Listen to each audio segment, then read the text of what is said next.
Bismillahirrahmanirrahim. Assalamualaikum warahmatullahi wabarakatuh. Alhamdulillahirabbil alamin. Wassalatu wassalamu wa barik ala sayyidina Muhammad wa ala sayyidina Muhammad bi sahih wa rahmatillah adada ma fi imillah salatan wa salaman daimaini bi kalah wa ala alihi. Negara yang kita cintai sekarang akhir-akhir ini selalu tertimpa bala dan musibah. Tiap hari berita bersilih berganti. Lalu bagaimana secara syariat kita menghadapi suatu bala dan musibah? Tentu kita tidak ingin terkena bala dan musibah tersebut. Tetapi coba kita melihat satu contoh yang sangat ringan. Kalau seandainya ada 1000 orang berkumpul di tanah lapang, orang tersebut dari 1000 tersebut ada bapak kiainya, ada ustadznya, ada para habaibnya, lalu ada pedagangnya, ada ibu rumah tangga, ada orang yang ahli maksiat sekalipun, ada pejudi, homer dan sebagainya. Maka jika hujan turun deras, maka bisa dikatakan dan merupakan satu kepastian, maka semuanya terkena hujan. Nah, begitulah dengan musibah. Kalau ada gempa bumi di satu daerah, maka daerah tersebut semuanya terkena efek daripada musibah tersebut dan tidak pandang siapapun dia. Tentu kita tidak ingin terkena dari musibah yang terkena di satu daerah tersebut. Maka seperti contoh yang di atas tadi, kalau ada orang yang tidak mau terkena hujan, tentu dia berikhtiar dengan apa? Membawa payung. Misalnya 1000 orang tersebut hadir 30 orang bawa payung, maka yang tidak kena hujan adalah yang 30 orang tersebut.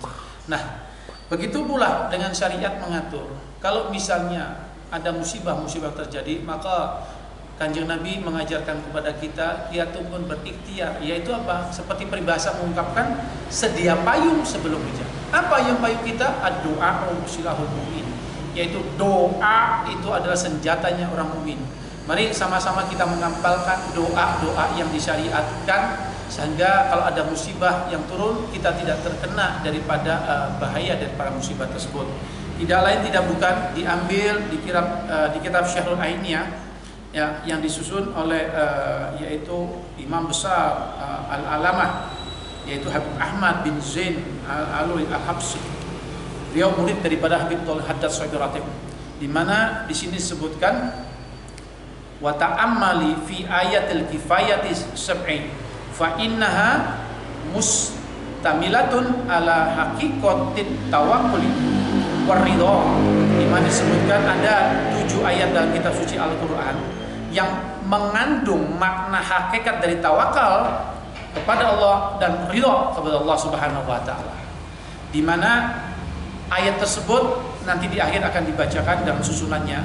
Kalau kita mau mengamalkan, terutama dibaca awal subuh ataupun pada isya dan sebagainya, waktu lain pada malam, maka orang-orang yang membaca disebutkan dari hadis disebutkan waqat warroda an Ali bin Abi Thalib wa Ubay marfu'un, diriwayatkan dari Sayyidina Ali bin Abi Thalib dan Sayyidina Ubay marfu'un annahu man qara'aha law saqatatis sama'u alal ardi lam yadurruhu syai'un. Di mana arti dari hadis itu, seandainya kita membaca ayat tersebut dan langit runtuh jatuh ke bumi, maka orang yang membaca ayat tersebut tidak akan terkena efek buruk bahaya daripada langit runtuh tersebut. Masya Allah. Tentu kalau langit runtuh ini adalah suatu perumpamaan bahaya bala yang begitu sangat besar akhir zaman. Tentu semuanya kena. Tapi kalau ayat 7 ini kita baca, maka kita tidak terkena daripada efek daripada bala musibah tersebut. Sehingga bisa dikatakan kalau kita dalam bahasa yang sederhana, sebagai contoh naudzubillah min dzalik, misalnya ada orang naik bis, yaitu penuh bis tersebut, begitu bis itu terguling, maka ada orang yang patah tulang, ada yang bahkan meninggal dan sebagainya. Tetapi kalau dia membaca ayat ini, mungkin di atas izin Allah dengan keberkahan 7 ayat ini, dia tidak terkena apa-apa. Kenapa? Sudah meminta perlindungan kepada Allah dengan membaca 7 ayat tersebut yang mendapatkan keberkahan seperti apa yang disabdakan oleh Kanjeng Nabi. Kalau ada bahaya yang menimpanya, tidak akan membahayakan kepada dirinya sedikit pun. Lalu ada pertanyaan, bagaimana kalau misalnya ada orang muslimin yang meninggal karena kecelakaan, misalnya tertabrak mobil ataupun pesawat jatuh meninggal dunia?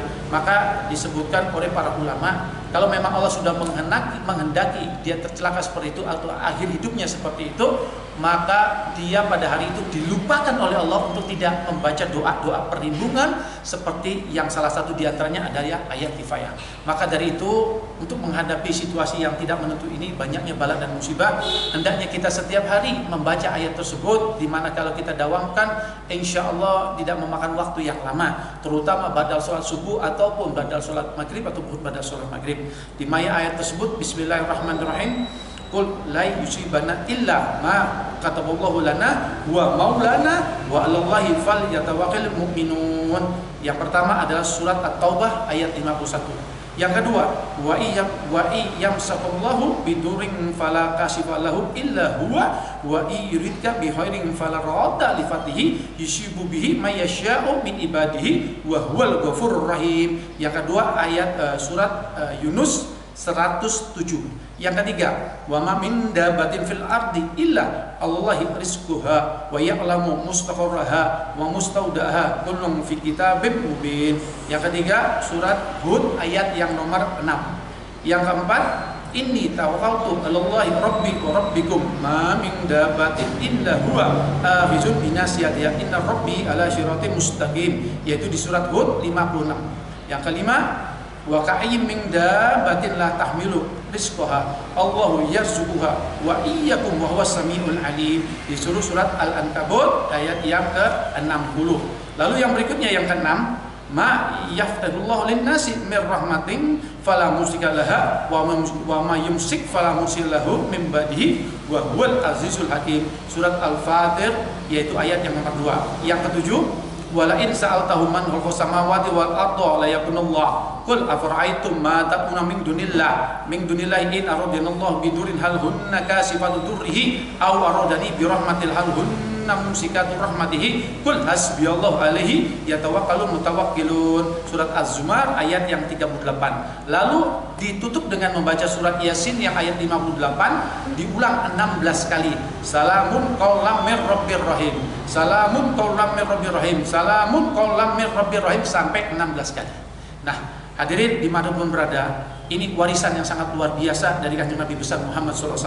Mari tularkan kepada keluarga kita, saudara-saudara kita, kaum saudara kita muslimin sama yang lainnya dimanapun berada, agar kita tercatat di sisi Allah, yaitu terhindar dari bala dan musibah yang turun pada kapanpun waktu tersebut, sehingga tidak mendapatkan kita efek yang sedikit pun yang membahayakan pada kita diri kita semua. Wallahu a'lam bishawab. Subhanakallahumma bihamdika asyhadu an la ilaha illa anta astaghfiruka wa atubu ilaik. Assalamualaikum warahmatullahi wabarakatuh.